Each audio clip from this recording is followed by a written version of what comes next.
The gun barrel was still warm when Dante Romano pressed it against the prosecutor's neck. "You have 3 seconds to tell me where she is." Richard Hartwell didn't flinch. Blood trickled from his temple, soaking into his expensive collar. Outside the warehouse, sirens screamed closer. "You won't kill me," Hartwell whispered, "because then you'll never find her." Dante's finger tightened on the trigger. This man had destroyed his family, sent his father to prison, dismantled 30 years of Romano power in a single federal trial. But he was right, because somewhere in this city, Grace Hartwell, the prosecutor's daughter, was bleeding out, and she was the only woman Dante Romano had ever loved. How did it come to this? How did the heir to the most powerful crime family on the East Coast fall for the one woman who could destroy everything? How did forbidden love between enemies uncover a 30-year conspiracy that neither family was supposed to survive? This isn't just a love story. This is the story of 2 empires built on lies, and the love that burned them both to the ground. Before we dive into how Dante and Grace's worlds collided, drop a comment and tell me, would you risk everything for someone you were never supposed to love? Because that choice will define everything in this story. And if you're new here, hit subscribe. You're about to see why forbidden love in the Mafia world doesn't just break hearts, it shatters empires. Now let's rewind. Let's go back to the moment before the blood, before the betrayal, before Dante Romano ever heard the name Grace Hartwell. Dante Romano learned to kill when he was 16, not because he wanted to, because his father, not Vincent Romano, sat him down in the back office of their restaurant and said 7 words that changed everything. "Men who hesitate don't survive in our world." That night, Dante watched his father execute a traitor. 1 bullet. Clean. Efficient. The body was gone within an hour. By morning, the story had spread through every crime family from Boston to Atlantic City. Vincent Romano doesn't forgive, and his son is learning. By 32, Dante had become exactly what everyone expected. Sharp, controlled, feared. He moved through rooms and conversations shifted. Not because he was loud, because he radiated the kind of quiet danger that made smart people step aside. His last name wasn't just a name. It was a warning. The Romano Empire controlled port shipping, legal front, illegal cargo, construction, unions, contracts, bribes, nightclubs, money laundering, information, protection rackets across 6 states. Dante's job was simple: keep it running, keep it quiet, keep enemies dead and allies loyal. Love, that was for civilians. Emotion was a weakness competitors could exploit. Trust was rationed like bullets, carefully and only when absolutely necessary. Dante had seen what happened to men who loved the wrong woman. They ended up in shallow graves with their enemies standing over them, using that love as the knife that finished the job. He had no intention of becoming that story. His life had a trajectory. Take over when his father stepped down. Expand the empire. Make the Romano name untouchable for the next generation. There was no room in that plan for distraction, but especially not for a woman with soft brown eyes and an idealism that could get them both killed. Grace Hartwell grew up believing in one absolute truth: no one is above the law, not the powerful, not the connected, not even her own father when she disagreed with him. Richard Hartwell was a federal prosecutor with a reputation for being relentless. Dinner conversations in their house didn't revolve around sports or vacation plans. They revolved around RICO cases, organized crime indictments, and the moral calculus of putting men away for life. Grace watched her father work cases that consumed him, cases that put their family under protection details, cases where men showed up at her school, watching, waiting, sending a message: back off or we'll make this personal. He never backed off, and Grace learned that integrity was expensive, that doing the right thing often meant standing completely alone, that justice wasn't something that happened automatically. It was something you fought for, even when the cost was unbearable. By 28, Grace had carved her own path. She worked with communities destroyed by organized crime, helped families navigate the legal system after their sons or fathers disappeared. testified in court about the human cost of criminal empires. She believed people were more than their worst decisions, that redemption was possible, that someone's last name didn't define their entire future. That belief made her good at her work. It also made her dangerously naive about the realities of the world she was trying to fix. Because Grace Hartwell had never met someone like Dante Romano, someone who could make violence look like art. Who could smile at her across a crowded room and make her forget, just for a moment, that men like him were exactly what her father had spent his entire career destroying. They met on a Tuesday in October. Community art gallery. Fundraiser event in a neighborhood that existed between their two worlds, not quite gentrified, not quite forgotten. The kind of place where money and desperation lived on the same block. Dante was there because appearances mattered. His family had invested in the space. Legitimate business, clean paperwork, the kind of front that looked good when federal investigators came sniffing around. Grace was there because she'd helped organize youth programs that contributed artwork to the exhibition. She never missed a chance to celebrate the kids she worked with. Neither of them wanted to be there, but neither of them knew the other existed. The gallery was warm, crowded, filled with the murmur of polite conversation and the clink of wine glasses. Soft jazz played from speakers tucked in corners. The air smelled like expensive perfume and cheap wine. Dante stood near the back, checking his phone, counting down minutes until he could leave without offending anyone important. Grace was across the room, exhausted from a 14-hour day, listening to a community leader explain an installation she was too tired to care about. Then it happened. They reached for the same wine glass on a server's tray. Their hands touched. Grace pulled back, startled. "Oh, sorry, you take it." Dante gestured for her to take it, manners automatic, ingrained since childhood. "Please," she smiled, a real smile, not the polite mask people wore at these events. "I probably need it more than oxygen at this point." He laughed. Not the polite acknowledgement he usually offered strangers. An actual laugh. Unexpected. Unguarded. She surprised herself by staying, by asking what brought him there, by finding his dry humor and careful observations more interesting than the networking she was supposed to be doing. They talked for 20 minutes, about nothing important. The quality of cheap wine, the pretentiousness of art world language, their shared skepticism about whether gentrification actually helped neighborhoods or just displaced the people who built them. It was easy. Unexpectedly easy.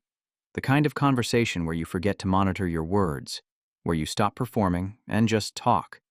When Grace finally excused herself to check on her students, Dante realized something unsettling. He hadn't thought about work, about family obligations, about anything except the conversation in front of him for the first time in years. When Dante walked away, Grace realized she hadn't asked his name, hadn't gotten his number, hadn't done any of the normal things you do when you meet someone interesting. But she remembered his face, the way he listened like he actually heard her. The brief moment when his guard dropped and she saw something unexpected underneath. Not danger, not coldness, but a kind of loneliness she recognized because she carried the same weight herself. 3 weeks later, they would see each other again. And this time, their names would change everything. The second time they met was at a city planning meeting. Dante sat in the back row. Romano family interests were embedded in half the properties under discussion. Rezoning. Development deals. The kind of bureaucratic proceedings where money and power moved beneath the surface while civilians argued about parking spaces. Grace sat near the front, taking notes, preparing to speak on behalf of residents facing displacement. Their eyes met across the room. Recognition. Immediate. Something passed between them. Acknowledgement, curiosity, the faintest hint of a smile that neither could fully suppress. After the meeting, Dante approached. "Coffee?" Grace hesitated. 3 full seconds of internal debate. Yes. The diner was 40 minutes outside the city, far enough from their respective worlds that running into anyone they knew felt unlikely. They slid into a booth near the back, cracked vinyl seats, fluorescent lights that buzzed, coffee that tasted like burnt rubber, but neither of them cared. "So, what do you actually do?" Grace asked, wrapping her hands around the mug for warmth. "Business," Dante said, vague on purpose. Investments, real estate, family operations. That sounds suspiciously like I don't want to talk about it. Maybe I'm just not very interesting. Grace laughed. Try again. Dante studied her for a moment.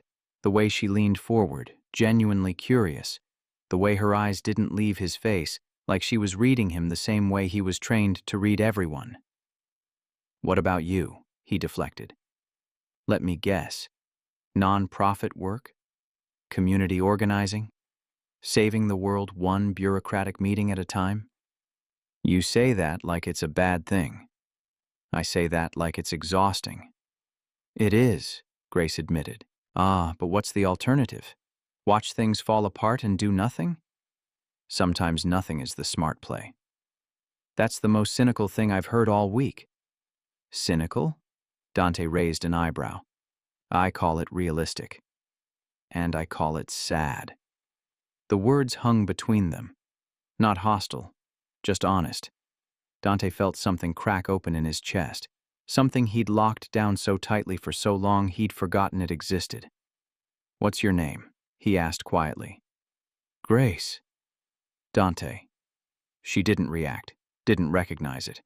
The name that made most people in this city nervous didn't register at all, and for the first time in his life, Dante was grateful to be anonymous. The messages started casual. Dante. Found an article about that development project.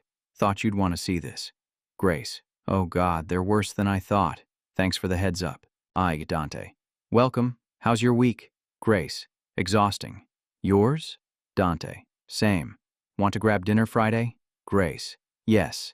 But the messages got longer. More personal. Grace. Do you ever feel like you're living someone else's life? Like the person everyone sees isn't actually who you are? Dante. Every single day. Grace. What would you do if you could just start over? Be someone completely different? Dante. I don't know. I've never let myself think about it. Grace. That's the saddest thing you've ever said to me. Dante. What would you do? Grace. Honestly, I'd probably do the same work, but I'd stop caring so much what my father thinks about every decision I make. Dante. He's hard on you? Grace. He's hard on everyone, including himself, especially himself. Then Grace saw the news. Federal indictments, Romano crime family. A camera panning across a courthouse hallway, and there, standing next to the defense attorneys, a face she recognized. Not Dante, someone older, harder, but the resemblance was unmistakable. The caption, Vincent Romano and Associates. Her stomach dropped. She rewound the footage, watched again. Romano. She pulled up Dante's contact, stared at his name. The ground shifted beneath everything they'd built. That same evening, Dante was sitting in his car outside the restaurant where he was supposed to meet Grace. The radio was on. News report. Federal Prosecutor Richard Hartwell announced expanded charges today against organized crime operations. Dante's blood went cold. Hartwell. Grace Hartwell. He'd been so careful his entire life, so controlled, and somehow he'd walked straight into the one relationship that could destroy everything. They both showed up to dinner, sat across from each other in the booth. Grace spoke first, her voice steady despite the fear flooding her system. Your last name is Romano. Not a question. A statement. Dante didn't insult her intelligence by denying it. Your father is Richard Hartwell. Silence. The impossibility of their situation settled over them like a weight. Finally, Grace asked the only question that mattered. So, what do we do? Dante had spent his entire life making calculated decisions, weighing risk against reward, choosing strategy over sentiment. But sitting across from Grace, he made a choice that defied every principle he'd been taught. We keep going. If you want to. Grace's eyes searched his face. This is insane. You know that. Am I right? I know. My father wants to destroy your family. I know. Your family would kill me if they knew. I know. Then why? Because I don't want to stop, Dante said quietly. And I think you don't either. Grace closed her eyes. When she opened them, her decision was made. We're going to regret this. Probably. We're going to get hurt. Definitely. Okay. Okay? Okay. What they didn't know, what neither of them could have possibly known, was that their father's war wasn't what it seemed. The hatred, the prosecutions, the violence, it was all theater, and the truth buried beneath 30 years of lies would make their forbidden love look like the least dangerous thing either of them had ever done. The rules of secret love. Rule 1. Never use your real phones. Dante bought 2 burner phones with cash from a convenience store in New Jersey. Paid a homeless man $50 to buy them, so there was no security footage of his face. He gave one to Grace in a parking garage at midnight. Memorize the number. Don't write it down anywhere. She nodded, hands shaking as she took the device. Rule 2. Never go to the same place twice. Diners 40 minutes outside the city. Art house movie theaters in college towns. Long walks in parks where security cameras were sparse and foot traffic was low. They became experts in avoiding patterns. In disappearing without leaving digital footprints. Rule 3. Always have an alibi. Grace told her friends she was working late, visiting her sister in Connecticut, taking yoga classes. Dante told his family he was handling business, meeting with lawyers, dealing with property issues that required his personal attention. Vague explanations, just detailed enough to avoid follow-up questions. Rule 4. Never let your guard down.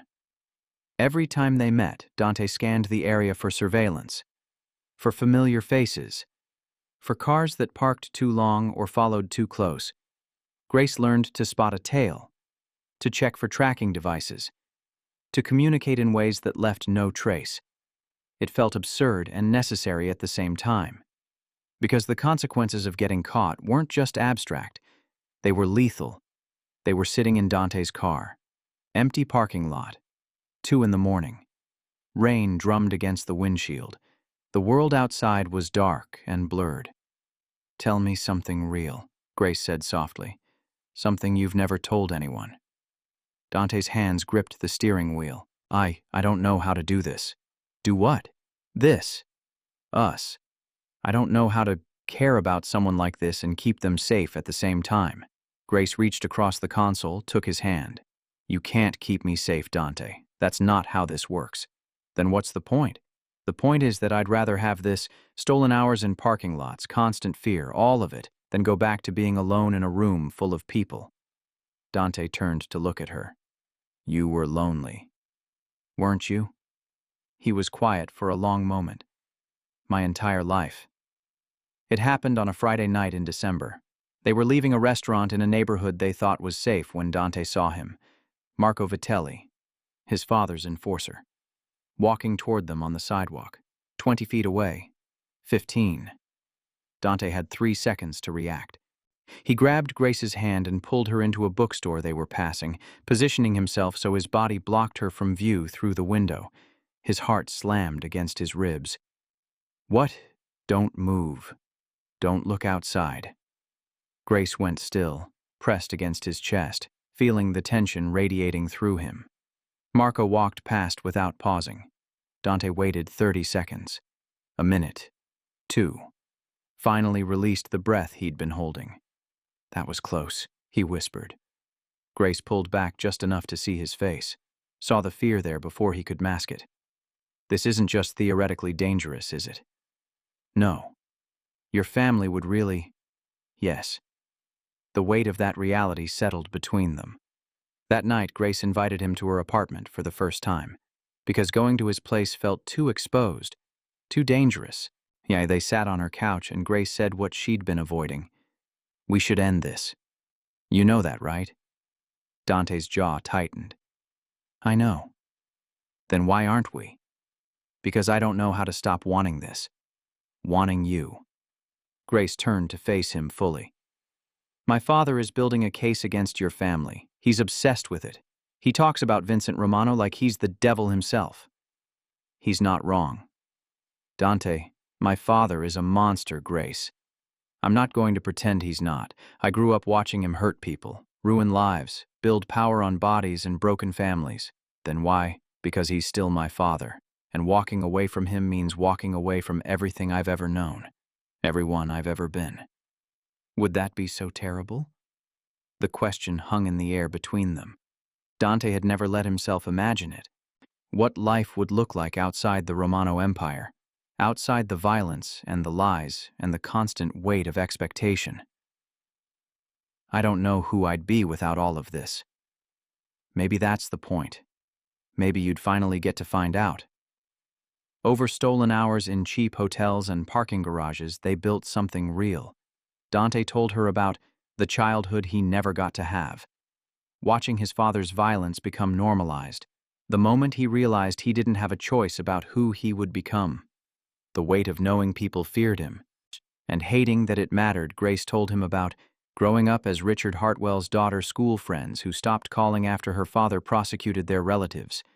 The isolation of carrying integrity when it cost you every normal relationship. The exhaustion of trying to fix a world that didn't want to be saved.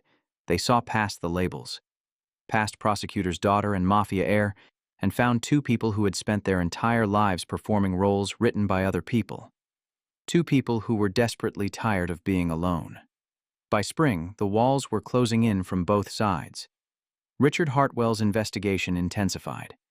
Federal agents surveilling properties, subpoenaing financial records, interviewing former associates.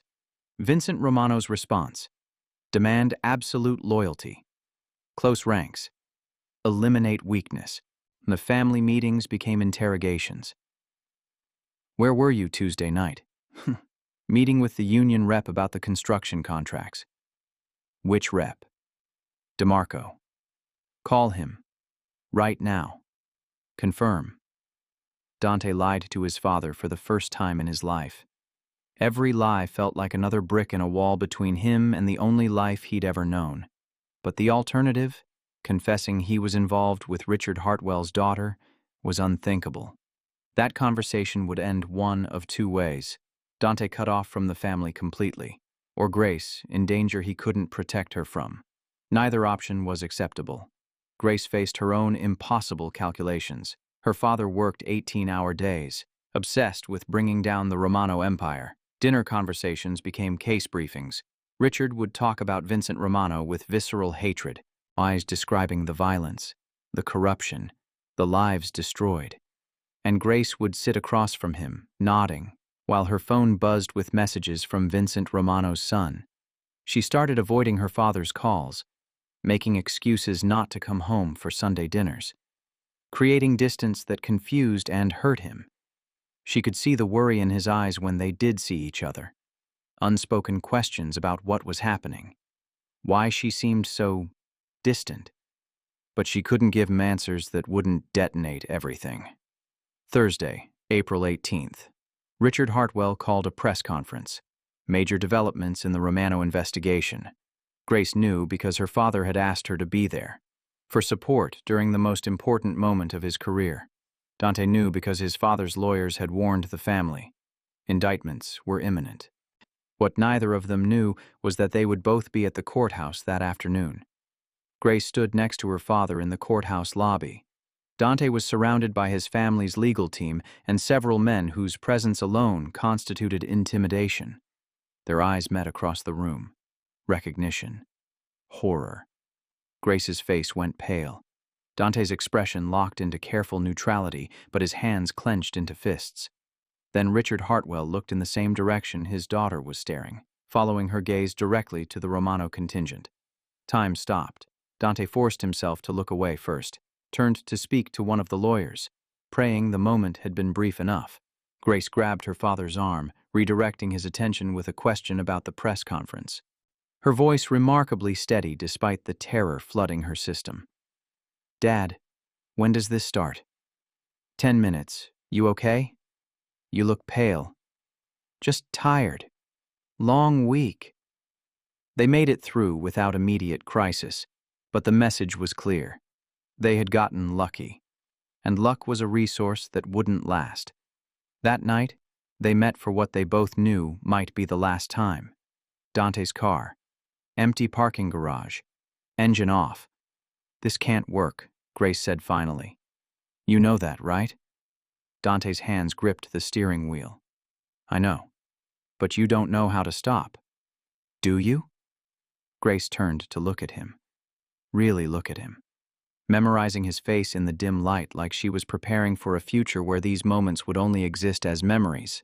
Ice, my father is going to destroy your family. Your family would kill you if they knew about us. The words hung between them. Factual rather than dramatic. They sat in silence, facing the impossibility of their situation without the comfort of denial.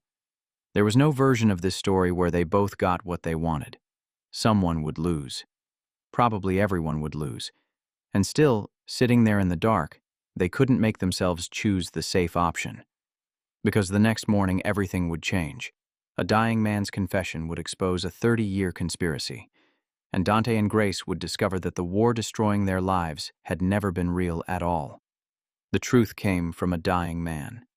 Vincent Romano's longtime accountant. Stage 4 cancer. 3 months to live. He reached out to federal investigators with an offer. Full cooperation. Complete financial records. Every dirty secret. In exchange for immunity, he wouldn't live long enough to enjoy. The testimony was devastating.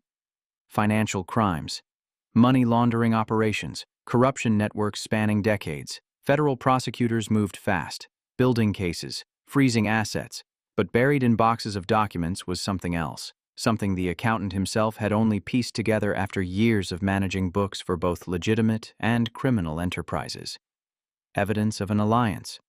An old partnership, one that was never supposed to surface. Richard Hartwell and Vincent Romano hadn't always been enemies. 30 years ago, they had been partners. Early 1990s. Hartwell was a young prosecutor trying to make his reputation. Vincent Romano was consolidating power after his father's death. They made an arrangement. Hartwell would target Romano's competitors, using federal resources to eliminate rival crime families that threatened Romano's expansion. In exchange, Romano would provide intelligence, feeding Hartwell the exact evidence needed to build airtight cases. Perfect symbiotic relationship. Hartwell got convictions and career advancement. Romano got monopolistic control over criminal operations. Both men built their empires on that foundation. Then spent the next 3 decades performing a war that was really just theater, designed to maintain appearances, to keep their original conspiracy buried. Dante found out when his father's lawyers briefed the family. He sat in that conference room, listening to evidence of his father's betrayal. Not betrayal of the law, he'd long accepted that. Betrayal of the one principle he'd been raised to value above everything: loyalty. His father had built the family's power through cooperation with the prosecutor who now claimed to be their greatest enemy, had sacrificed competitors and allies to advance his own position, had constructed a fake war to hide a real partnership. Everything Dante had been taught about family, about trust, about the code, it was all performance built on lies. The rage hit him like physical force, but he kept his face neutral, reactions controlled, because that's what Romano men did. Never show weakness. Never reveal what you're really feeling. Grace got a phone call late that night, her father's voice shaking with something she'd never heard before. Panic. Grace, I need to tell you something, he explained. The accountant's testimony. Documents that implicated him. His entire career built on evidence obtained through cooperation with organized crime. Everything he'd worked for could collapse if this became public. Then he asked her something that broke her. Should I try to suppress the evidence? Should I fight dirty to protect what I've built? Grace felt something crack inside her. Quietly. Like ice under weight it was never meant to bear. This was the man who taught her that integrity mattered more than success, that the law had to apply equally to everyone, and now he was asking her permission to bury evidence of his own corruption. You can't suppress it, she heard herself say. You know you can't. Silence. Then, even if it destroys me? Grace closed her eyes. Especially then. When Dante and Grace met after their respective revelations, they sat in stunned silence. The war wasn't real, Dante said finally. They needed the conflict to be convincing, Grace finished. so no one would ever look for evidence of cooperation. We've been soldiers in a fake war. Our entire lives shaped by a lie. The power they held was terrifying. They could weaponize this knowledge, protect themselves, leverage it to force both families to accept their relationship, or they could bury it, let the lie continue, sacrifice their connection to maintain the illusion. We could use this, Dante said quietly. Make them accept us. Threaten to expose everything if they try to stop us. That's blackmail. That's survival. Grace shook her head. Or we could end it. End all of it. I expose everything. That would destroy both our families. I know. They would never forgive us. I know that too. Dante looked at her.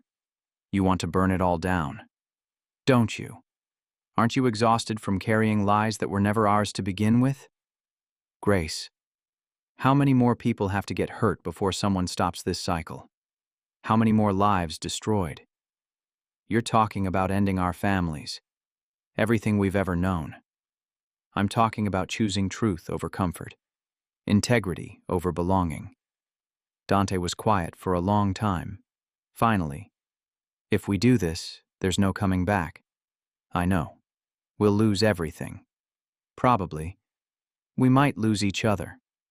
Grace took his hand. We might. But at least we'll have made our own choice, not one our fathers made for us 30 years ago. They decided to expose everything. The original partnership, the manufactured conflict, the evidence both their fathers tried to bury. They would go public, release the accountant's documents to media outlets their fathers couldn't control, burn down both empires if that's what it took to stop the machinery of lies. It was a choice neither family could forgive, a betrayal that would cost them everything, but it was also the only choice that felt like honesty, like agency, like finally taking control of a story that had been written for them before they were even born.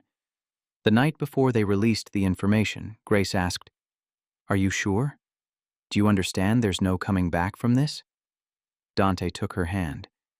"I've never been sure of anything except you." And in the morning, they detonated the truth that would change everything. 72 hours after the documents went public, Richard Hartwell resigned, facing ethics investigations and possible criminal charges. His entire career, decades of convictions, cases that put dangerous people behind bars, now tainted by the revelation that his rise to power had been built on cooperation with the very criminals he claimed to oppose. The legal community turned on him with viciousness that shocked even his enemies. Colleagues who had respected him for years refused to return his calls. Law schools that had invited him to speak rescinded their offers. His legacy disintegrated in a matter of days. Vincent Romano's empire collapsed faster. Federal prosecutors moved aggressively, using the accountant's testimony and newly revealed documents to build cases with teeth. Associates turned on each other, making deals to save themselves. Money laundering operations frozen, properties seized. The Romano name, which had commanded fear and respect for 3 generations, became synonymous with betrayal and weakness. Vincent himself was indicted on multiple charges. Facing prison time, he was too old to survive. The organization didn't just shrink, it shattered completely, leaving a power vacuum that sparked violence as other groups fought to claim territory the Romanos could no longer defend. Dante, disowned the moment his family realized he'd been involved in exposing the conspiracy. His father wouldn't speak to him, wouldn't even acknowledge his existence. His mother called once, crying. How could you betray the people who gave you everything? Then never called again. Relatives who had been part of his life since childhood sent messages making it clear, no longer welcome, no longer protected, no longer family. He lost access to money, to properties, to the network of connections that had defined his entire world. Grace. Her relationship with her father didn't survive either. Richard Hartwell looked at his daughter as the final betrayal in a life that had suddenly revealed itself to be built on compromises and moral failures. He never forgave her, for choosing honesty over protecting him, for valuing principle over family loyalty, for being willing to destroy him in service of the very integrity he had taught her mattered most. They spoke once after everything became public, a conversation that lasted less than 5 minutes and ended with Richard telling her, "I have no daughter anymore." Grace had prepared herself for that outcome, told herself she could handle it. But the reality of losing her father, not to death or distance but to intentional rejection, carved something out of her that never fully healed. But the war stopped. The manufactured conflict that had consumed resources, destroyed lives, perpetuated cycles of violence for 30 years, ended. Not with dramatic showdown, with exhausted collapse. Without the Romano organization to fight, without Richard Hartwell to lead prosecutions, the machinery of their fake war simply ground to a halt. Other prosecutors took over organized crime cases, approaching them without the personal vendetta that had driven Hartwell's obsession. The violence that had spiked immediately after the revelations eventually subsided as new power structures stabilized. It wasn't peace in any idealistic sense. Crime didn't disappear. Corruption didn't vanish. But the specific conflict that had shaped an entire region's criminal landscape for 3 decades was over. Ended not by law enforcement triumph or criminal victory, but by exposure of the lie at its foundation. The city moved on, the way cities always do.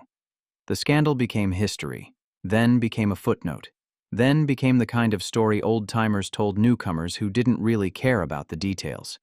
New prosecutors built careers without reference to Richard Hartwell's disgrace. New criminal organizations rose and fell following their own logic, unconnected to the Romano legacy. Dante rebuilt a life far from the city, working in construction management under a different name, finding quiet satisfaction in building things that would last instead of maintaining empires built on violence. He didn't miss the power, didn't miss the fear. He missed his mother sometimes, in quiet moments, but he didn't regret the choice. Grace continued advocacy work in a different state, started over with communities that didn't know her history, channeled her rage and grief into helping people escape cycles she understood too intimately. She thought about her father every day, wondered if he ever thought about her, wondered if he regretted anything. She'd never know. They stayed together through all of it.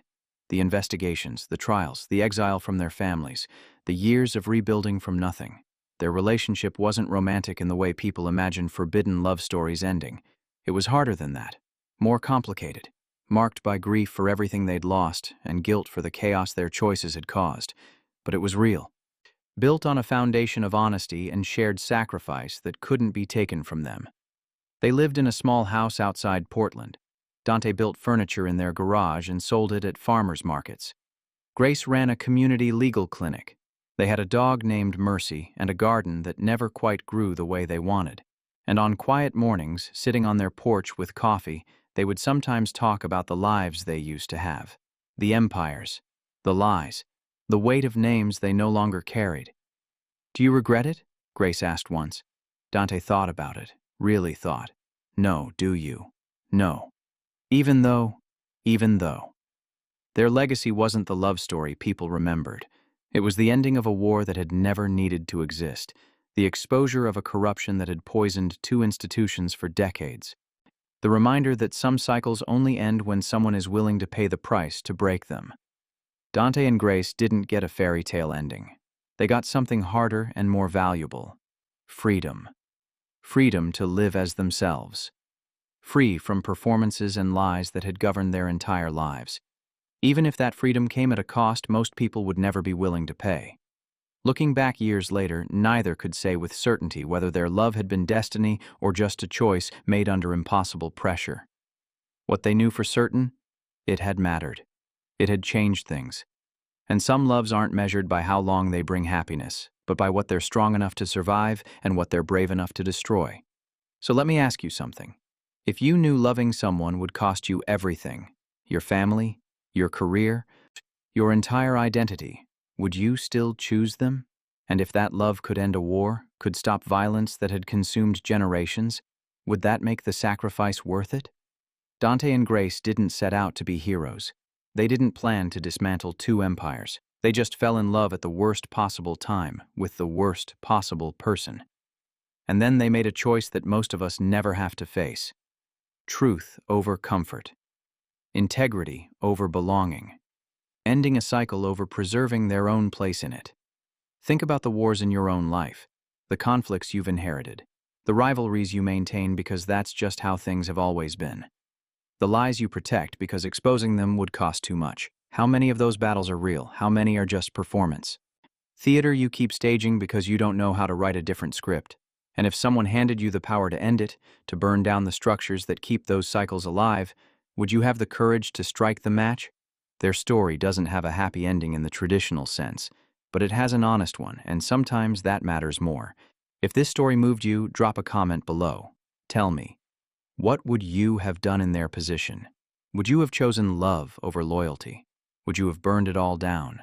And if you want more stories that challenge everything you think you know about loyalty, love, and the lies we tell ourselves to survive, hit that subscribe button. Because next time, we're diving into what happened when a detective investigating her own department discovered the corruption went deeper than she ever imagined, and the only person she could trust was the criminal she had spent years trying to catch. Some stories don't just entertain, they stay with you long after they end. This is one of them. See you in the next one.